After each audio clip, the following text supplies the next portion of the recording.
वासेपुर की जगह gangs of Bollywood भी चलता है।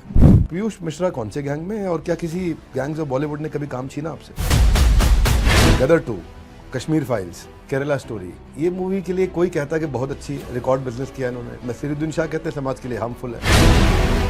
नासिर साहब जो बोलते हैं वो इस कान से सुन के इस कान से निकाल देना चाहिए। क्या बच्चन साहब के साथ या किसी लेजेंडरी एक्टर के साथ काम करते हुए पीयूष मिश्रा देखने में नर्वस नहीं लगते, लेकिन नर्वस हुए कभी सेट में? घंटा नहीं हुआ। फिल्म की पार्टी जब अमिताभ बच्चन जी के घर पे हो तो कोई सीन क्रिएट किया था? हाँ, मेरे से बदतमीजी हुई थी। क्या किया था? तो मैं शराब पी गया था। सबको मानते हो लोग, अनुराग कश्यप को नहीं मानते। उसको ही मानता हूँ। नहीं, उसके लिए बोल देते हैं अनुराग कश्यप मेरे गले की हड्डी है, ना मेरे थॉट मिलते हैं, ना पॉलिटिकल व्यू मिलते हैं। गले की हड्डी, अरे वो ना निगली जाती है ना उगली जाती है, ऐसी इस तरह की चीज़ है। उसके संबंध ऐसे हैं उसके साथ में। पर दोनों में भारी कौन पड़ता है दूसरे को? भारी तो नहीं पड़ता हूँ।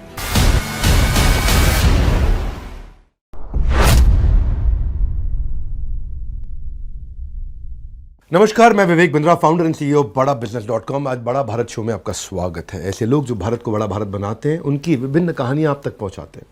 आज जिनसे आपको मिलवा रहे हैं, जिस उम्र में लोग ब्रेक ले लेते हैं उसमें इनको पहला ब्रेक मिला। ये कलाकार भी हैं, कलमकार भी हैं, थिएटर के स्टेज से लेकर फिल्म के सेट तक हमेशा अपना एक बेस्ट शॉट दिया है। एक्टर, राइटर पीयूष जी, आप सिंगर, पोएट, कंपोजर, लिरिसिस्ट, एक इंस्टीट्यूशन अपने आप में। स्वागत करते हैं पीयूष मिश्रा जी का। नमस्ते जी, नमस्ते। 2008 के आसपास आपको बड़ा ब्रेक मिला था मूवी का। यार ऐसा तो मतलब मकबूल बहुत बढ़िया फिल्म थी, लेकिन मकबूल से मुझे कोई खास फ़ायदा नहीं हुआ। मकबूल से इरफान को फ़ायदा हुआ, पंकज कपूर जो है वो बड़े सराहे गए। मुझे पता नहीं क्यों, I don't know still the reasons, लेकिन वो एक अंडर अप्रिशिएटेड परफॉर्मेंस चला गया। अच्छा परफॉर्मेंस था, सब कुछ था, मैं बड़ा सेटिस्फाइड था, लेकिन फिर भी जो है वो बहुत ही अंडर द बेल्ट परफॉर्मेंस चला गया। गैंग्स ऑफ वासेपुर में मैंने अच्छा नहीं किया मतलब मैंने एक्टिंग की नहीं उसमें। जो मैं अनुराग ने कहा वो मैंने कर दिया।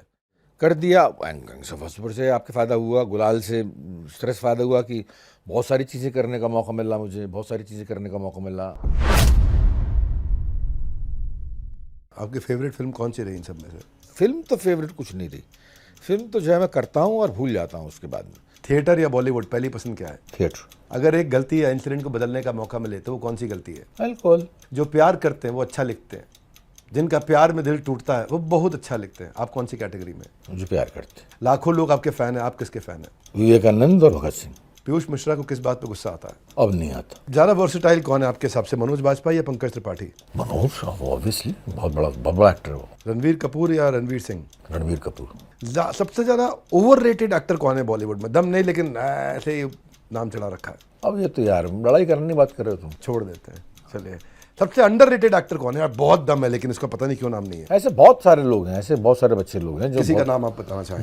नाम अभी किसी के नहीं मालूम मुझे। तारीफ करोगे? हाँ नहीं, जूनियर्स हैं, बहुत कमाल करेंगे वो। अभी सब स्ट्रगल कर रहे हैं, लेकिन बहुत आने वाले कल में बहुत कमाल करेंगे। गैंग्स ऑफ वासेपुर के अनुराग कश्यप या मकबूल वाले विशाल भारद्वाज, बेटर डायरेक्टर कौन है? अनुराग कश्यप, क्योंकि विशाल उस वक्त डायरेक्टर था नहीं। उस वक्त जो बाद में बना वो स्क्रिप्ट उसने कमाल लिखी थी। स्क्रिप्ट राइटर अगर आप बोलते तो बोलता कि विशाल भारद्वाज। आपके ऊपर कई मीम्स बने, ऐसा कोई मीम जो आपका बड़ा फेवरेट था, मुस्कुराहट आ गई? मीम्स पता नहीं क्या होता, मैं देखे नहीं मैंने। कोई इतने सारे लोगों ने बताया कि आप मीम्स हैं। एक बगल में चांद होगा बना था, कोई एक ऐसा में खड़ा हुआ था, चांद पर खड़ा हुआ था, एक बगल में चांद होगा, एक बगल में रोटी, ऐसा कुछ था। तो मैंने वो देखा था तो मुझे हंसी तो नहीं आई थी, मुझे होड़ लगा था मतलब। पीयूष मिश्रा अगर आज 25 साल के होते और किसी एक्ट्रेस के साथ डेट पे जाना चाहते हैं? आलिया भट्ट। सबसे बढ़िया लिरिसिस्ट आपके हिसाब से कौन रहे हैं? मनोज मुंतशिर, इरशाद कामिल, अमिताभ भट्टाचार्य, स्वानंद खिरकी, प्रसून जोशी? नहीं, बोलना बड़ा पाँचों बहुत बढ़िया है, बहुत बढ़िया। ये बोलना बड़ा मुश्किल है। अच्छा चलिए, एक शब्द में अगर डिस्क्राइब करना है किसी एक्टर को, अमिताभ बच्चन के लिए एक शब्द क्या कहेंगे? विशाल का। शाहरुख खान के लिए? चाम। नेपोटिज्म क्या आज बॉलीवुड का पार्ट है? Yes no? हाँ, क्यों नहीं है ना। कास्टिंग काउच, ये कितनी रियलिटी है? यार मैंने देखी नहीं, मैंने सुना बड़ा उसके बारे में, क्योंकि मुझे तो किसी ने प्रपोज किया, लड़की हूँ नहीं मैं, तो मैंने कभी देखी नहीं। मैंने सुना बहुत है उसके बारे में, होगी, पक्का होगी। साउथ ज़्यादा अच्छी मूवी बना रहा है बॉलीवुड? अरे साउथ बिल्कुल यार, बिल्कुल। गुलाल या गैंग्स ऑफ वासेपुर? गुलाल ऐसी कोई खास पसंद नहीं आई थी। Gangs of Wasseypur? गैंग्स में मेरा परफॉर्मेंस पसंद नहीं आया था मुझे। हुस्ना या आरंभ है प्रचंड? अब ये अगेन जो है पंगा है सारा, मतलब दोनों पसंद हैं। मैं तो इतना चढ़ चुका हूँ कि इन दोनों गानों को गाना नहीं चाहता, मैं इतना चढ़ चुका हूँ गा के। तो अब मैं जो है आपका डिस्पाइज दिस सॉन्ग्स। एक्टिंग या राइटिंग? एक्टिंग है, पीयूष मिश्रा, अगर आप फिल्मों में नहीं होते तो क्या करते? अरे शराब पी के मर गया होता यार अब तक। पीयूष जी को आज सबसे ज़्यादा हंसाता या खुश क्या करता है? यार मुझे अपनी बीवी के साथ रहना बहुत अच्छा लगता है। मैं उसको इतना परेशान किया अपने शराबी फेज में, इतना दुखदाई इतना। Alcoholic has got a knack of having good wifes. हर अल्कोहलिक की बीवी बड़ी अच्छी होती है, वो संभालती है उसे। तो पिछले जो है लगातार साल इतने ख़राब गए हैं उसके कि अब मेरा फ़र्ज़ बनता है कि मैं आउटडोर शूटिंग भी नहीं लेता इस चक्कर में कि वो अकेले रह जाएगी। पीयूष मिश्रा, अब ऐसा कोई आपका सपना बाकी रह गया यार, ये मुझे करना था अभी छूट गया? नहीं यार, अभी क्या मतलब, कर लिया, खूब कर लिया मैंने, खूब कर लिया, क्या ऐसा। चलिए ये बताइए, अनकन्वेंशनल आप हैं। मनोज मुंटेशिर कहते हैं मेरे गाने मेरी लाइफ इवेंट से इंस्पायर्ड रहे हैं। आपके गाने भी यूनिक अनकन्वेंशनल रहे हैं, जैसे हुस्ना, आरंभ है प्रचंड या एक बगल में चांद होगा। इन लिरिक्स के पीछे क्या पीयूष जी की कोई कहानी नहीं है? थी यार, कोई कहानी से पता नहीं क्या साला कहानी बना देगी खामखा। मैं तो जब मैं कुछ नहीं था तब मेरे ज़िंदगी में कुछ नहीं था, मतलब आपके मेरी हर चीज़ ऑर्डिनरी थी। जब मैं कुछ बन गया तो मेरी हर चीज़ में मिस्ट्री खोज लेगी। एक बगल में चांद होगा, एक बगल हुस्ना, घर, ये सब मेरे थिएटर के गाने थे, प्लेस के गाने थे। घर जो है लिखा गया था, कंपोज किया गया था 1992 में। ये 30 जनवरी 1995 में परफॉर्म हुआ था हुस्ना, लेडी श्री राम कॉलेज में। 1996 में आपके ये हुआ था एक बगल में चांद। एक बगल में चांद होगा, एक बगल में रोटियाँ, मैंने लिख दिया था। अब लिख दिया, उसके बाद में किसी ने देखा नहीं वो। उसके बाद में 1996 से लेकर जो सफ़र हुआ 2012 तक का सफ़र, जब ये आ गई थी गैंग्स ऑफ वसेपुर। गैंग्स में ले लिया इसने, अनुराग ने मेरे सारी अच्छी चीज़ों को वो ले जाता है दबोच के, उस ले लिया, बन गया। अब बन गया, गाना हिट हो गया, तो अब उसके बारे में पूछते हैं कि सर इसमें क्या फ़िलासफ़ी थी कि एक बगल में चांद भी होगा और रोटियाँ भी होंगी और साली विशिष्टियाँ भी होंगी। अरे बोलता मैं कुछ नहीं किया था यार, मैंने कुछ नहीं किया था, ऐसे लिख दिया था। ये सारे गाने 2 दिन के खेल थे, 2 दिन में एक गाना लिख देता हूँ। तो मैंने कहा लिख दिया था ऑर्डिनरी। नहीं आप बताओ सर, नहीं इसमें कुछ मिस्ट्री तो है, आपने बड़ा भयंकर रहस्यवाद है इसमें। तो फिर मैंने कहा अब तुम सुनो, मैं बताता हूँ। फिर मैंने अपनी आपके मतलब टिपिकल एक्टर होता है ना, मैं इमेजिन किया, फिर मैं डूब गया, फिर मैं यहाँ चला गया, फिर बकवास करता हूँ मैं। वो मान भी लेता, मानते हैं वो लोग, तब मानते हैं कि हाँ यार अब कुछ बात हुई, कि हाँ यार आपने ये इतनी इसके बारे में बतलाया, तो अब। नहीं तो ये बताइए पीयूष मिश्रा, जब मूवी जाते हैं कोई करने के लिए, तो आप अपना बिल भरने के लिए, जो घर के बिल होते हैं, या अपना दिल भरने के लिए कैसे डिसाइड करते हैं? तो नहीं जाता दिल भरने के लिए, मैं थिएटर करता था दिल भरने के लिए। मूवी तो बिल भरने के लिए जाता हूँ मैं किचन चलता है, मतलब मूवी मेरा पैशन नहीं रहा कभी, जैसे अनुराग का रहा, इम्तियाज़ का रहा, विशाल का रहा। या अनुराग कश्यप जी से क्या हल्की हल्की लड़ाई होती रहती है आपकी? अरे वो तो होती है, मतलब उस है, मतलब ऐसा बंदा है जो मेरी सारी बातें बल्कि मैं उसके बारे में बहुत, मैंने जितना बोला है उतना उसमें बेचारे ने कभी नहीं बोला मेरे बारे में। तो मैंने बोला है उसको, उसकी गंदी बातों की वो हमेशा सुनता है। उसकी खास बात ये है कि मेरी बातें सुनता है। तो मुझे बोलने के बाद में मुझे शर्म आ जाती है कि यार इतना बोल गया मैं, उस बेचारे ने सुन लिया। उसको बहुत बुलाता हूँ मैं, उससे बहुत दिल लड़ा हुआ है और अड़ा हुआ है। उसकी बहुत सारी बातें मैं सहन भी करता हूँ, उसकी बहुत सारी बातें मैं वो, और ये भी मानता हूँ कि जीनियस तो है वो, वो उल्टा सोचता है। मतलब वो पिक्चरें चलती हों या नहीं चलती हों, लेकिन जो चली हैं वो बड़ी ख़तरनाक चली। मैं ये जानना चाहता हूँ आपसे कि ए.आर. रहमान कहते हैं मेरी क्रिएटिविटी, मेरी इमेजिनेशन रात को आती है। जुबिन नौटियाल कहते हैं मेरी पहाड़ों में आती है, मैं वहाँ गाता हूँ पहाड़ों में। आप कहते हैं मेरी इमेजिनेशन क्रिएटिविटी गुस्से से आती है। ये किस बात का गुस्सा और गुस्से से कैसे होता है? पहले था ये डिसऑर्डर एंड जीनियस। पहले मैं उसे बड़ा मानता था। विदेश का एक कथन है कि डिसऑर्डर एंड जीनियस, जो भी डिसऑर्डर होता है वही जीनियस होता है। पहले था कि बिना शराब पी लिख नहीं सकते, बिना शराब, जबकि पीने के बाद मैंने कुछ नहीं लिखा, लेकिन वो दौर चलता रहे। मतलब ऐसा है वहाँ पर इंडस्ट्री में कि जब तक आप गांजा, चरस या शराब का सेवन नहीं करें, तब तक आप जो है मतलब कुछ क्रिएट नहीं कर सकते। दिल नहीं टूटे तो आप क्रिएट नहीं कर सकते। तो ये सब है। लेकिन आज की तारीख मुझे लगता है कि सबसे बढ़िया क्रिएटिविटी तब होती है जब ज़िंदगी सरल हो, ज़िंदगी मधुर हो, ह्यूमिलिटी हो आपके अंदर, हर बंदा आपको एक्सेप्ट कर रहा है, हर बंदे को आप एक्सेप्ट कर रहे हैं। उसमें निकलती है क्रिएटिविटी ज़बरदस्त।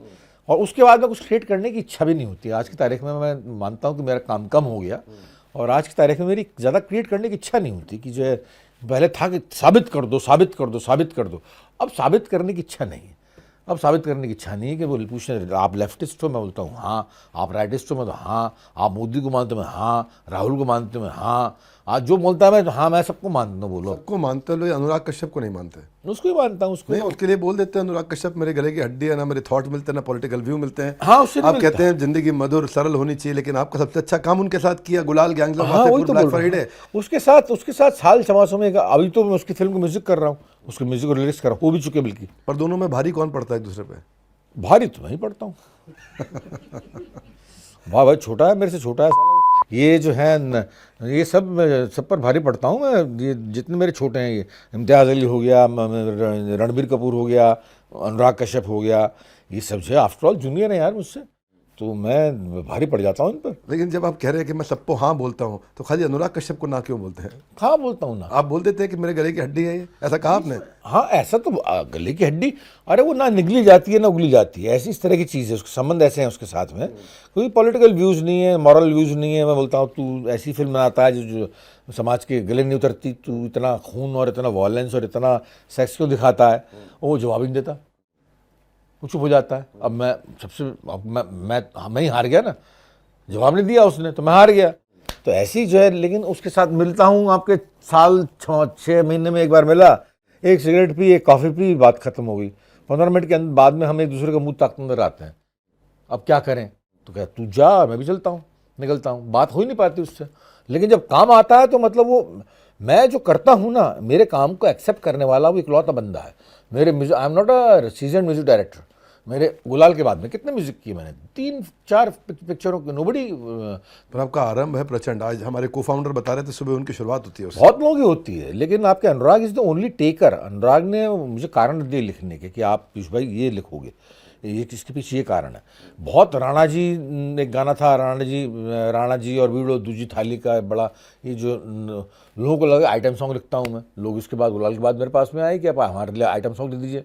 तो मैंने कहा भाई इन गानों के पीछे उसने मेरे को रीज़न दिए थे, कारण दिए थे, बाकायदा कारण दिए थे। मतलब वो आप में से अच्छा टैलेंट निकाल लेते हैं बाहर। हाँ अरे सूत के निकालता। ये बताइए, गदर 2, कश्मीर फाइल्स, केरला स्टोरी, ये मूवी के लिए कोई कहता है कि बहुत अच्छी है, रिकॉर्ड बिजनेस किया इन्होंने। नसीरुद्दीन शाह कहते हैं समाज के लिए हार्मफुल है, अनुपम खेर कहते हैं कि बहुत बढ़िया मूवी, क्या बात करते हैं आप, कैसी बात करते हैं आप। पीयूष मिश्रा कहते हैं मैं सब तरफ खड़ा हूँ।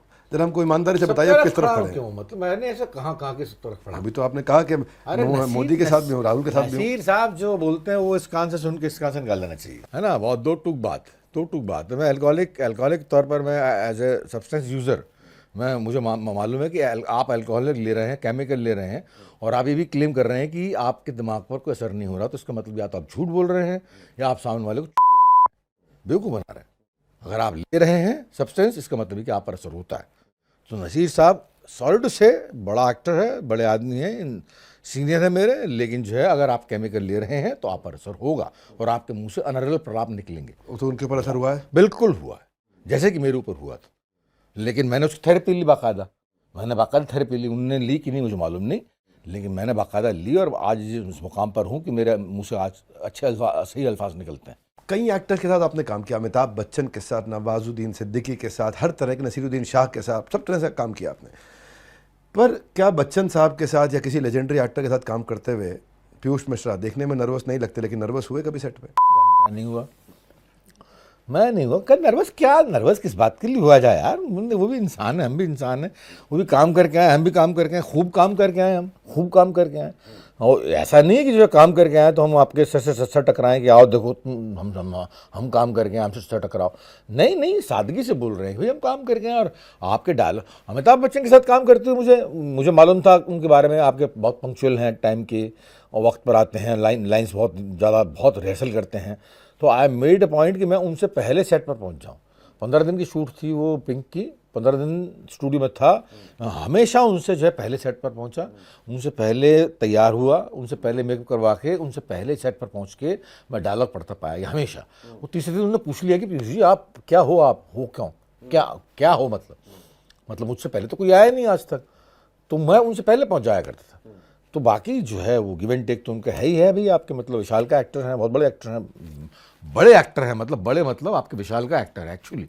कद काठी उनकी 6 फीट की, और वो जो आवाज़ है उनकी, उसके हिसाब से उनके साथ काम करने से सबसे पहले उनके ऑरा से बचना ज़रूरी है, और उसके बाद में फिर आपका परफॉर्मेंस बाद में आता है। उनके ऑरा से बच जाओ पहले, तो उनके ऑरा की इज्जत करो, बस बाकी ख़त्म हो गया उनसे। नहीं तो आप उनसे पहले पहुंचना ये उनके ऑरा से बचने का तरीका माना जाए, आप उनके ऑरा का प्रभाव था कि नहीं यार इनसे पहले पहुंचना है मुझको? प्रभाव नहीं था उनका, उनके बारे में सुना था मैंने कि ऐसी सी बात है, तो उनसे पहले पहुंचकर। ये पिंक मूवी की बात है। पिंक की बात है। पिंक में तो आपने कोर्ट की बहस भी करी उनके साथ। कोर्ट की बहस ही करी थी। हाँ, तो इस फिल्म में की पार्टी जब अमिताभ बच्चन जी के घर पे हो तो कोई सीन क्रिएट किया था आपने? हाँ, मेरे से बदतमीजी हो गई थी। क्या किया था? वो मैं शराब पी गया था साला, और उसके बाद पता नहीं क्या, मैं बकवास है साला। फिर भी अरे ये शराब पीने के बाद में क्या बदतमीजी का जिक्र करें, मतलब आपकी हो जाती हैं कई बार बदतमीजियाँ। तो शराब पीना अपने आप में, जब मुझे मालूम है कि मैं अल्कोहलिक हूँ, जब मुझे मालूम है कि बहुत ज़्यादा पी जाऊँगा, तो मुझे नहीं पीनी चाहिए। वहाँ पर सब हैं, जया जी भी हैं, उनकी बहू भी है, उनका बेटा, उनके बेटे के साथ में काम कर चुका था झूम बराबर झूम में, तो बड़ी अच्छी रैपो था उनके साथ में। जया जी ने परफॉर्मेंस देखे हुए थे मेरे, बच्चन साहब तो थे ही थे, उनके साथ काम करके चुके थे, तो इसलिए जो है वो मेरी बदतमीजी थी। मतलब बोल रहा हूँ ना, वो उस वक्त जो है ध्यान नहीं रहता था कि हम क्या कर रहे हैं क्या नहीं, पीने के बाद में। तो लोगों ने मुझे समय पर जो है बदतमीजी नहीं कर पाया मैं, लोगों ने समय पर जो है मुझे बाहर निकाला और समय पर ऑटो में बिठाया और मुझे रवाना किया। फिर बाद में सुबह स्टेटमेंट आएगी, पीयूष मिश्रा जैसा महान कलाकार कल ऑटो में बैठा हुआ पाया गया, ऑटो में जाता हुआ पाया गया। देखो इतना सादा है, इतना सिंपल है। अरे मैं कहूँ, मैं मेरे से पूछ लो, मैं ऑटो में घूमता हूँ, मेरे घर में गाड़ी है अर्टिगा, लेकिन I never travel into my hate driving, मैं ऑटो में घूमता हूँ। तो उसमें यही है, मतलब आपके जब आप कुछ बन जाते हैं तो आपका हर काम जो बड़ा बन जाता है। आप कोई भी काम करते हैं तो उसको बड़प्पन से लिया जाता है कि यार क्या बंदा है। अगले दिन माफी मांगी बच्चन साहब से? मिलने का मौका नहीं मिला उसके बाद में। ये गैंग्स ऑफ वासेपुर के पीयूष जी से हम पूछते हैं, गैंग्स ऑफ वासेपुर फिल्म थी, वो रियल लाइफ नहीं है, रियल लाइफ है एक तरह से मान लेते हैं एक मिनट के लिए, पर जो रियल लाइफ है गैंग्स ऑफ वासेपुर की जगह गैंग्स ऑफ बॉलीवुड भी चलता है। अब प्रियंका चोपड़ा, तापसी पन्नू, विवेक अग्निहोत्री, मल्टीपल गैंग्स हैं, बड़े साहब का भी है गैंग जो, तो धर्मा प्रोडक्शन। पीयूष मिश्रा कौन से गैंग में है, और क्या किसी गैंग्स ऑफ बॉलीवुड ने कभी काम छीना आपसे? ना तो किसी गैंग में हूँ, ना ही मैं पार्टीज में जाता हूँ, ना ही मैं फिल्म समारोह जाता हूँ। फिल्म समारोह में एक बार गया था मैं, मेरे ख्याल से ज़िंदगी में, मेरे ख्याल से गुलाल का अवार्ड लेने के लिए। तो वहाँ पर जो है ऐसा मेरा, मतलब अभी तक मज़ा नहीं है, मतलब ऐसा फिल्म इंडस्ट्री में मिक्स नहीं हो पाया। मैं आज 20 साल हो गए मुझे इंडस्ट्री में। क्यों पीयूष मिश्रा मिक्स नहीं हो पाते? क्योंकि अपना काम लगता है, वो अपना काम लगता है कि जब मैं बैंड के साथ ट्रैवल करता हूँ, जब मैं थिएटर करता हूँ, अपना प्ले चलाता हूँ, तब जब मैं अपनी पोट्री लिखता हूँ, तब लगता है कि हाँ मेरा काम है, अपना काम लगता है। सिनेमा लगता है कि जो आप गए और आपको चेक मिलेगा, चेक के लिए काम करता हूँ। और वहाँ वाकई इट इज, हर बंदे का ऑक्यूपेशन होता है कुछ ना कुछ, ऐसी मेरा वो ऑक्यूपेशन है। तो it is not a passion, it is not occupation कि जो है इस चीज़ से मेरा किसी चलता है, किचन चलता है। और अब उस ऑक्यूपेशन में ख़ास बात यह है कि ऑक्यूपेशन से उसमें बोनस है कि भाई आप प्रसिद्धि मिलेगी, पैसा मिलेगा, बड़ा मिलेगा, आप बाहर नहीं निकल पाएंगे, ये सब होता है मेरे साथ में, होता है तो उसको कबूल करता हूँ, और बस बाकी यही है। पीयूष जी, आप बहुत मेहनत करी, मैंने समझा इस बात को, मैं फील करता हूँ कि आपने बहुत मेहनत करी। ऐसा भी होता है, देखो एक्टिंग बड़ा डिफिकल्ट काम भी है, किसी को आसान लग सकता है, लेकिन सेट पे बहुत देर, कई टेक्स लगते हैं, बहुत डायलॉग, बहुत चेंजेस, एक्सप्रेशन, एक स्टोरी में जाना, विजुअलाइजेशन। ऐसा होता है कभी कि कोई आदमी आपको बड़ा इरिटेट कर गया हो, यार गुस्सा आ जाता है कि बीच में घुस के आ गया है, बाहर निकलने से? मैं बहुत काम रहता हूँ, और मुझे टेक्स देने बड़ा मज़ा आता है। 1 के 15 लो आप, जो है मैं फ्रेश बन रहता हूँ। कई एक्टर्स जो है नशीर झल्ला जाते हैं, बहुत सारे एक्टर्स हैं जो झल्ला जाते हैं कि और क्यों दें, और इसके आगे क्यों दें, क्या परफेक्ट नहीं था क्या? लेकिन मुझे मज़ा आता है, मुझे उससे जो एक्टिंग की प्रैक्टिस होती रहती है मेरी। बॉलीवुड को एक शब्द में डिफाइन करें तो क्या बोलेंगे? यार रंगीनियत है, बहुत रंगीन। बॉलीवुड में एक कमी जो आपको लगी, यार ये बहुत बड़ी कमी है? ग्रो नहीं कर रहा हमारा बीच में 80s और 90s बहुत ही डल फेज गया, पर्टिकुलरली मिस्टर बच्चन की वजह से। मिस्टर बच्चन ने जो फिल्में करी उसमें, वो 80s 90s में वो बहुत ही ख़राब पिक्चरें थी, अगर वो चाहते तो संभाल लेते। बाद में संभल गए, बाद में उन्होंने अभी पीकू पिंक वगैरह बहुत बढ़िया पिक्चरें करी। केबीसी में भी आपके it's a very good performance है उनका। वो जो पूछते हैं वो इतनी आसानी से बोलना कि नमस्कार भाई साहब, अमिताभ बच्चन के स्टेचर का बंदा बोल रहा है, आसान काम नहीं होता वो, दैट इज़ ऑल्सो परफॉर्मेंस। लेकिन जो है वो एक 80s 90s का फेस था जब, जिसके लिए बॉलीवुड बोलना बड़ा गलत है एक्चुअली, हिंदुस्तानी फिल्म इंडस्ट्री बोलनी चाहिए। बॉलीवुड क्यों बोले हम बॉलीवुड, यार वो इतना हॉलीवुड की नकल करके बोलेंगे, क्यों बोले बॉलीवुड? तो वो एक था, मतलब जब सिनेमा रुक गया था, 20 साल तक सिनेमा रुका रहा, उसके बाद सत्या आई, सत्या से जो है 1998 में सत्या आई थी, उससे जो है मतलब एकदम चेंज हो गया। उसके बाद अनुराग कश्यप आ गया। अनुराग कश्यप हिंदुस्तानी सिनेमा में एक फेज़ है जो जिसको मतलब दो फेज़ होंगे हिंदुस्तानी सिनेमा के, मॉडर्न इंडियन सिनेमा के, जिसको पोस्ट अनुराग कश्यप और प्री अनुराग कश्यप कहा जाएगा। अनुराग कश्यप ने आने के बाद में बहुत चेंज किए। पता नहीं कौन कौन से प्रोड्यूसर, राइटर्स को, डायरेक्टर्स को, एक्टर्स को ले आया वो कि नई नई फिल्में प्रोड्यूस करी उसने नहीं, और उसके बच्चों ने भी, उसके प्रोडिजीज ने भी, तो वो उसने बहुत बहुत किए। शाहरुख खान और सलमान खान, इनमें आपको कौन ज़्यादा पसंद रहा है? शाहरुख ऑब्वियसली, शाहरुख सलमान से कंपैरिजन नहीं, उसका तो मतलब अपने आप में वो शख्सियत है। What presence of mind and what sense of humour, और बहुत खूबसूरत है शुरू से। He is a born star actually, और बाकी सबको स्टार को रखकर शाहरुख को देखें ना तो Shahrukh is a born star. Shahrukh पैदा ही आपके मतलब बाप बनने के लिए हुआ था। शाहरुख बहुत बड़ी चीज़, बहुत बड़ी चीज़। और शाहरुख उसकी पिक्चर में जो है, मैं कभी भी उसकी एक्टिंग को जज नहीं करता, मैं उसको देखता रहता हूँ। और जब उसने एक्टिंग नहीं की है ना, दिल से हो गई, स्वदेश हो गई, परदेश हो गई, कौन सी थी, चक दे इंडिया हो गई, जब एक्टिंग नहीं की है उसने तो गजब किया उसने। धर्मेंद्र, राजेश खन्ना या अमिताभ बच्चन, इन तीनों में कौन आपको ज़्यादा पसंद रहा है? पसंद तो सर धर्मेंद्र रहेंगे, क्योंकि ह्यूमन बीइंग बहुत बड़े हैं, बहुत महान है, इतने अच्छे इंसान है वो। आज की तारीख में उनको देखकर तो आप पहचान सकते हो कि कपिल शर्मा के शो में कई बार आते हैं वो, बूढ़े से इतने इतने बड़े बुजुर्ग, इतने, देखिए वहाँ पर जो है कुछ एक बंदों की मैं पैर छूता हूँ। एक्टर होंगे सब बड़े, लेकिन धर्म जी के, गुलजार जी के और सलीम साहब के मैंने पैर छुए नहीं, मिले नहीं आज तक। सलमान खान के पिताजी। I want to fly down to Chennai to touch the feet of Rajinikanth साहब। There was an actor called Puneeth Rajkumar ji के बेटे थे, कन्नड़ थे मेरे ख्याल से। ये लोग एक्टिंग से बढ़ गए हैं, मतलब एक्टिंग से बढ़ गए हैं, दे आर ह्यूमन बींग्स। इतना किया इन लोगों ने लोगों के लिए, पूरी जनरेशन के लिए, कि रजनीकांत साहब की तो मतलब आपकी भीड़ गुजरती है सामने से, पोस्टर लगा रहता है, वहाँ पर पैर चप्पल उतार के दंडवत करके उसके बाद आगे बढ़ते हैं लोग, जन्म में ही हाल उनका। और that is not only because of the acting skills. Acting skill बहुत बौनी पड़ जाती है एक जगह जाके। हम लोग सोचते हैं कि एक्टिंग से ही हम बहुत कमाल कर देंगे। नहीं यार, क्या Brando he was not an actor, he was more an activist. Actor था ही, लेकिन अगर 1960 में आपके वो ब्लैक मूवमेंट जुड़ता नहीं तो आपके ब्रांडो वॉज नॉट ब्रांडो। और ब्रांडो ने आपके मतलब गॉडफादर का अवार्ड उसने ठुकरा दिया था, ऑस्कर अवार्ड 73 में। तो ये जो है मतलब बनाते हैं लोगों को बड़ा फिगर, ये टॉल फिगर है।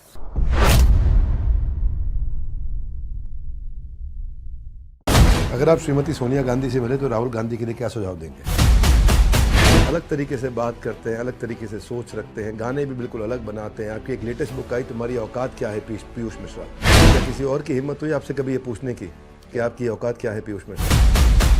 ये जो दावानल का मतलब होता है अग्नि जैसे विकार जो आपने महसूस किया अपने अंदर, मैं जानना चाह रहा हूँ ये विकार आए कहाँ से, क्या हुआ ऐसा? क्या लगता है पिछले जन्म में पीयूष मिश्रा क्या थे?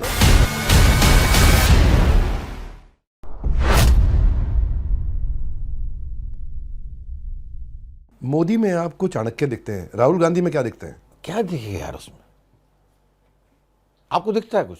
प्रश्न तो आपसे, देखो विनम्रता से प्रश्न आपसे, बता दो क्या दिखता है? पता नहीं कि बच्चे दिखते हैं यार मुझे, उनके ऊपर विलन नहीं दिखते, वो आप कहीं से विलन नहीं दिखते। ऐसा बच्चा जो है जिसके हाथ में राजनीति पकड़ा दी गई, वो संस्कारी बंदे हैं, मतलब पिताजी राजीव गांधी, इंदिरा गांधी, पंडित जवाहरलाल नेहरू, इतने बड़ी हिस्टोरिकल परिपाटी से आते हैं, वो डेफिनेटली किसी न किसी काबिल होंगे। लेकिन आप अब मुझसे कहो कि आप खाना बनाओ तो मैं एक कप चाय तो बढ़िया बना सकता हूँ, खाना बनाओगे तो मैं उसकी वो कर दूंगा जिसे कहते हैं खाने की, तो अब वो खाना मैं बना नहीं सकता ना, मैं काबिल नहीं हूँ। उन्होंने राजनीति का क्या कर दिया? तो राजनीति वो नहीं जानते बेचारे, वो नहीं जानते बेचारे, ना जो जानते हैं ना उनकी माँ जानती। तो आप क्या कहना, सुझाव क्या देंगे? पॉलिटिकल फैमिली है, आप सुझाव क्या देंगे? अरे छोड़ो, अब तो सुझाव, तो उन पर तरस खाने की उम्र बीत चुकी, उन पर तरस खाने की उम्र बीत चुकी। अब उनको कुछ नहीं, अब तो फंस चुके, 52 क्या मेरे ख्याल से 52-53 के हो गए हो, अब कहाँ जाएंगे बेचारे वो, तो बेचारे लगते हैं मुझे। और सर पर इतना बोझ डाल दिया गया। अब ये INDA क्या कहते हैं, इंडिया है ना, जो इंडिया बोलने में शर्म आती है मुझे, INDIA, ये जो है बना, इसका सर्वर बना दिया है उनको। अब वो कितना बोझा है उनके सर पे बेचारे, कितना बोझा है उनके सर पे, कैसे सेंड कर पाएंगे यार। और यहाँ पर ये बंदा है मोदी, ये इन एंड आउट जानता बंदा, पॉलिटिक्स में पैदा हुआ है, बचपन से पॉलिटिक्स खाई पी है और बंदे ने काम भी किया, ऐसी बात नहीं है कि काम नहीं किया हो। मैं तो 2014 से लेकर 2023 तक हिंदुस्तान में जो परिवर्तन हुए हैं वो चमत्कारिक हैं, बाकायदा हुए हैं और बाकायदा हुए हैं और दंगे की चोट पे किए हैं इसने। अब बंदा एक चीज़ करता है तो 5 चीज़ें खराबी लगती हैं उसकी। एक बंदा जो मर्यादा पुरुषोत्तम हो नहीं सकता ना, तो कुछ चीज़ें खराब भी हो सकती हैं उसकी। वो खराब चीज़ों को लेकर आप जो इतना तिलमिला क्यों रहे हो यार? बंदे ने बहुत कुछ किया हिंदुस्तान के लिए और बंदा ना आगे है ना पीछे, अपने लिए कुछ चाहता नहीं बंदा वो। और जहाँ तक कहते हैं अडानी और फडानी और ये, अब कौन प्राइम मिनिस्टर है जो इंडस्ट्रियलिस्ट के साथ के बिना पन पाया? इंडस्ट्रियलिस्ट के साथ लेना बहुत ज़रूरी है और होता ही है वो, हर पीएम शिप में होता है वो। तो मुझे नहीं लगता। अगर आप श्रीमती सोनिया गांधी से मिले तो राहुल गांधी के लिए क्या सुझाव देंगे? मैं सुझाव देने की नीयत ही नौबत ही नहीं आएगी यार, मैं उनसे मिलने के साथ ही भाग लूंगा वहाँ से। श्रीमती गांधी तो मतलब बिल्कुल मुझे तो पचती नहीं है, बिल्कुल मुझे तो बिल्कुल पचती नहीं है। मतलब कहीं पचती नहीं है क्या अर्थ हुआ? हजम नहीं होती। मतलब आपके राजीव गांधी फिर भी हमारी एक्स प्राइम मिनिस्टर की बहू है। एक्स प्राइम मिनिस्टर, वो इकलौता परिचय उनका वो है। तो इंडिया की इथोस बोल पाते नहीं बेचारी वो, है ना। उसमें जो है हिंदुस्तान की सबसे बड़ी पॉलिटिकल पार्टी की लीडर है वो, तो अब लीडर बनाने वालों को दोष देना चाहिए। कैसे बनाया यार? तो पीयूष मिश्रा पूरी कांग्रेस पार्टी को दोष देते हैं। अब देता हूँ यार, इनमें लीडर बनने बंद हो गए। इनमें आपका आखिरी लीडर थी श्रीमती गांधी, श्रीमती इंदिरा गांधी, थोड़ी बहुत जो थी, है ना, क्योंकि वो उस वक्त जनता पार्टी बिल्कुल बहुत ही कबाड़ थी। मतलब आपके 1 साल के लिए सत्ता मिली थी इनको, बहुत कचूमर कर दिया था हिंदुस्तान का। लेकिन उसके बाद में जो है, उसके बाद में कोई लीडर नहीं आया। उसके बाद में ये लोग भ्रूणावस्था में थे, मतलब बिल्कुल इतने से फॉर्म में थे। बीजेपी 1980 में तब बनी थी, 80 में तो करते करते करते करते ग्रो करते करते करते लगातार बीच में अटल जी आए चले गए, ये हुआ वो हुआ, इधर हुआ उधर हुआ, करते करते अब जब सुदृढ़ हो गई है बाकायदा। और इसने तो पीएम मोदी ने तो प्रूव कर दिया कि बॉस हम रह सकते हैं, देखो। और हम लगातार 2 टर्म रहे और मेरे ख्याल से अगर मैं गलती नहीं कर रहा तो तीसरा टर्म भी होगा मेरे ख्याल से इनका। मैं चाह रहा हूँ कि हो, बाकायदा चाह रहा हूँ। आप अनकन्वेंशनल हैं, बहुत अनकन्वेंशनल हैं। कैसे? अलग तरीके से बात करते हैं, अलग तरीके से सोच रखते हैं, गाने भी बिल्कुल अलग बनाते हैं। आपकी एक लेटेस्ट बुक आई, तुम्हारी औकात क्या है, पीयूष मिश्रा। तो आपके अंदर के जो राइटर ने आपसे पूछ लिया, पीयूष जी, क्या किसी और की हिम्मत हुई आपसे कभी ये पूछने की कि आपकी औकात क्या है पीयूष मिश्रा? नहीं, लोगों ने यार, पूरी जनरेशन ने जो है मुझे भगवान बनाना शुरू कर दिया था एक्चुअली। बहुत पूजने लगे थे। मतलब they used to respect me like anything. मतलब कि भगवान आ गए हमारे बीच में, जिसने हुस्न लिखा है, जिसने आरंभ प्रचंड लिखा है, जिसने रॉकस्टार की है, जिसने मकबूल की है, जिसने गुलाल की है, जिसने गैंग्स ऑफ वासेपुर की है। तो मैंने बताने की कोशिश करा था कि मैं एक्चुअली, मुझे जान तो लो पहले कि मैं क्या हूँ, उसके बाद रिस्पेक्ट करना। उसके बाद भी अगर रिस्पेक्ट करोगे तो मुझे एतराज़ नहीं होगा, लेकिन पहले जान तो लो मैं क्या करके आया हूँ अपनी ज़िंदगी में। भली बुरी हर तरह के कर्म करके आया था। तो मैंने उसमें सारा ब्यौरेवार जो है उसमें जो है दर्ज कर दिया मेरी किताब में। और अजीब व गरीब किस्म की ऑटोबायोग्राफी है वो। उसमें हर चीज़ मैंने एक तरह से जो है आई वॉमिटेड ऑन द पेपर, पूरी तरीके से उगल दिया। मैंने कहा इतनी स्पष्ट ज़िंदगी मेरी है, इसके बाद में अगर तुम इसके बाद भी अगर इज्जत करते हो तो मुझे एतराज़ नहीं है, लेकिन देख लो कि ये करके आया हूँ। क्यों आप ऐसे बंदे बन गए? ऐसे था, मतलब हर बंदे का ज़िंदगी, हर बंदे का जन्म जो है एक पर्टिकुलर उसमें होता है, एक पर्टिकुलर फेज में होता है, एक प्लेन में होता है हर बंदे का ज़िंदगी। और मेरे ख्याल से ज़िंदगी का पर्पज़ ये है कि पूरी ज़िंदगी जो है उन विकारों को हटाते जाना, धीमे धीमे करके जो है स्पष्ट और बहुत क्लियर होते जाना, धीमे धीमे उन विकारों को हटाते जाना और धीमे धीमे ईगोलेस होते जाना। ये जो है ज़िंदगी का पर्पज़ जो मुझे समझ में आया आज की तारीख में 60 की उम्र में, कि जो है आप ईगोलेस होते जाना, लगातार ईगो को डिफ्लेट करते जाना, यही ज़िंदगी है। क्या विकार हटा पाए आप? अरे सब बहुत हटा पाया। अभी भी कई एक सारे विकार हैं मेरे अंदर। पहले तो सबसे बड़ा अल्कोहलिज्म ही था भाई, शराब बहुत बड़ा विकार था। शराब जिस तरह की थी उस तरह से जो है अगर मैं काम नहीं करता होता तो मैं सोसाइटी द्वारा मार दिया गया होता अभी, क्योंकि ऐसे कर्म करके आया हूँ मैं शराब पीने के बाद में। और बहुत ही ख़तरनाक किस्म का वाक़या, और मैं क्या बतलाऊँ उसके बारे में। वाक़या तो खैर बहुत सारे हुए, लेकिन जो है मतलब उसका परिणाम स्वरूप जो है मैं दिमाग बिगड़ने लगा था। अब छोड़ दिया मेंटली? अभी कभी भी पीता हूँ, लेकिन जो है मतलब वो जो दावानल जो है दानवी दौर था वो चला गया। ये जो दावानल का मतलब होता है अग्नि, और अग्नि जैसे विकार जो आपने महसूस किए अपने अंदर, मैं जानना चाह रहा हूँ ये विकार आए कहाँ से, क्या हुआ ऐसा? प्रकृति से आते हैं मेरे ख्याल से, नेचर से आते हैं। और मेरे ख्याल से ये मैं तो बहुत मानता हूँ इन बातों को, पूरा पुराना जन्म वगैरह, पूर्व जन्म वगैरह बहुत मानता हूँ। मैं तो मानता हूँ कि जिस जन्म पर आप छूटे हैं उस जन्म के सारे विकार जो है आपके अंदर जो है जन्म में भी आते हैं, रीइंकार्नेशन। क्या लगता है पिछले जन्म में पीयूष मिश्रा क्या थे? पता नहीं क्या था यार, आर्टिस्ट तो था, क्योंकि आर्टिस्ट होने के गुण भी थे मुझ में, लेकिन सारे विकार भी जो थे, विकार बड़ा खतरनाक थे। तो इससे लड़ते लड़ते ज़िंदगी बीत गई। आज बड़ा सुख है कि जो है मतलब आज थोड़ी ईश्वर की कृपा है कि जो है मैं इतना सहज हो गया अपने आप के साथ में। आपने बताया सहज होते कि आप ईगो लेस होना आपने रियलाइज किया है, इसको थोड़ा मुझे समझाओ। लगा कि जो है हाँ मतलब आप कभी इतना काम करता था, मैं इतना काम करता था, कुछ कहने की नहीं, हड्डियाँ टूट जाया करती थी, लेकिन रात को नींद नहीं आया करती थी। तो मैं अपने आप से सवाल पूछता कि यार क्या प्रॉब्लम क्या है, शराब ही है कारण, शराब से तो और नहीं रहती है बल्कि। तो ये मालूम पड़ा कि जो है ईगो बहुत है मुझ में, इतना जंगली, इतना जाहिल किस्म का आदमी था कि एक इतना काम करने के बाद इतनी बड़ी बदतमीजी करना जो है मेरा धर्म बन गया था, कि बतलाना कि मैं इतना बड़ा आर्टिस्ट हूँ। ज़्यादा चलती किसके घर में, आपकी या अब धर्मपत्नी तो की? मैं अरे अब तो मतलब जो वो कहती है मैं करता हूँ उसको, और ऐसे क्लैशेस होते भी नहीं है कभी, क्योंकि मुझे घर से बाहर जाना है तो जाना है, मुझे घर में ध्यान लगाना है तो उसको उस वक्त मुझे कोई डिस्टर्ब नहीं कर सकता, मुझे लिखना है तो लिखना है, मुझे एक्टिंग करनी है तो उसे मालूम है कि मेरा अब बस चलेगा नहीं। और जहाँ पर घर पर है, किचन उसके हाथ में है, घर पूरा उसके हाथ में है, पैसे उसके हाथ में है, घर कैसे चलाते हैं, क्लैशेस होती नहीं है हमारे अंदर। पहले खाली मेरी चलती थी कि मेरा दिमाग ख़राब था। मैं ना क्या था यार, मैं बता नहीं पाता किसी को कि I was getting mentally derailed, biologically, neurologically. अधिक शराब पीने से बायोलॉजिकली, मेडिकली मैं डिरेल हो गया था। तो मुझे कुछ समझ नहीं आया करता। मैं बड़े बुजुर्गों की मौजूदगी में सिगरेट सुलगा लिया करता था, मैं लड़कियों के सामने नॉनवेज सुना दिया करता था जोक्स, मैं सरदार से सिगरेट मांग लिया करता था। ऐसी स्थिति हो गई थी मेरी कि कुछ है नहीं कहने। तो बिल्कुल जो है मैं तो गई बीती हालत से वापस आया हूँ। 2004 में अगर कोई देख लेता मुझे तो बिल्कुल गई बीती हालत। घर बैठता, किसी के घर बैठता तो बैठे जाता, उसके घर मेहमान आ रहा है, मैं बैठा हूँ बेवकूफ़ सा, सेंस चले गए थे, रिएक्शन चला गया था। तो बिल्कुल गई बीती हालत से मैं वापस आया हूँ। तो इसलिए जो बहुत बड़ी बात है मेरे लिए और मेरे परिवार के लिए। और बच्चे जो है मेरे दोनों, क्योंकि अपने समझदारी से हमने भी चाहा था कि वो एक्टर बने, दोनों एक्टर थे भी बचपन में, परफॉर्मेंस था उनके रगों में, लेकिन बड़े प्यार से उन्होंने कहा कि हम बाबा इसमें don't want to make it a profession. बड़ा वाला स्पोर्ट्स मैनेजमेंट पढ़ रहा है यूके में, और छोटा वाला जो है यहाँ शिव नाडर यूनिवर्सिटी में 18 साल का है वो। उसने कहा कि मेरे को बाबा फिज़िक्स में बड़ा मज़ा आता है। तो हम तुझे उल्टे हो जाया करते थे फिज़िक्स में। तो प्रिया जो है मतलब बीवी जो है मेरी, जो वो ज़रूर आपके मतलब मैथमेटिक्स और इसकी इसमें महारथी थी, वो आर्किटेक्ट है वो, तो वो उसमें गया, फिज़िक्स परस्यू कर रहा है। तो ऐसे करके जो है बाकी मेरा इन लोगों से बड़ा, साले जितने स्टार्स हैं ना, इन लोगों से बड़ी शिकायत है। मतलब ये बचपन में बच्चे को जो है चस्का लगा देते हैं कि तुम्हें स्टार बनना है।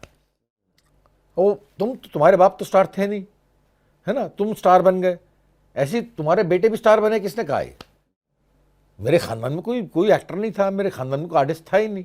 अगर तीसरी चौथी पीढ़ी के ऊपर करो तो मुझे मालूम नहीं, लेकिन पता नहीं क्यों इनकी इतना गलाजत है। मतलब बच्चे का परवाह नहीं करते। देख तो लो, 30 साल बाद मालूम पड़ता है कि वो एक्टर नहीं है, वो संभाल नहीं पा रहा अपने आप को, तब उसकी ज़िंदगी गर्क हो जाती है। पीयूष मिश्रा को वास्तव में समझना मुश्किल है। पूरा आज एक वीडियो निकला तो तब जाके कुछ इनके व्यक्तित्व को समझ में या समझने का हमने प्रयास किया। उम्मीद करता हूँ आपको अच्छा लगा होगा। उन्हें 8वीं क्लास में आर्ट का हाथ थामा था और तब से आर्ट ने इनका साथ नहीं छोड़ा है। पीयूष जी ऐसे ही अपने क्राफ्ट से लोगों को हंसाते रहिए, रुलाते रहिए, एंटरटेन करते रहिए। इस मंच पे आने के लिए, घर में बढ़ाने के लिए है एक्चुअली आपका बहुत बहुत धन्यवाद। और जो पीयूष जी के फ़ैन हैं, सिनेमा फिल्म राइटिंग में इंटरेस्टेड हैं, क्रिएटिव माइंड को समझना चाहते हैं, उनके लिए वीडियो बहुत वैल्यूएबल रहा होगा। बताइए लोगों को, बस थोड़ा सा इंतजार, आ गया एक और बड़ा बुधवार। हमारे साथ जुड़े रहने के लिए आप सबका हृदय की गहराई से प्रेमपूर्वक बहुत बहुत धन्यवाद। पीयूष जी आपका विशेष धन्यवाद। धन्यवाद साहब, थैंक यू वेरी मच।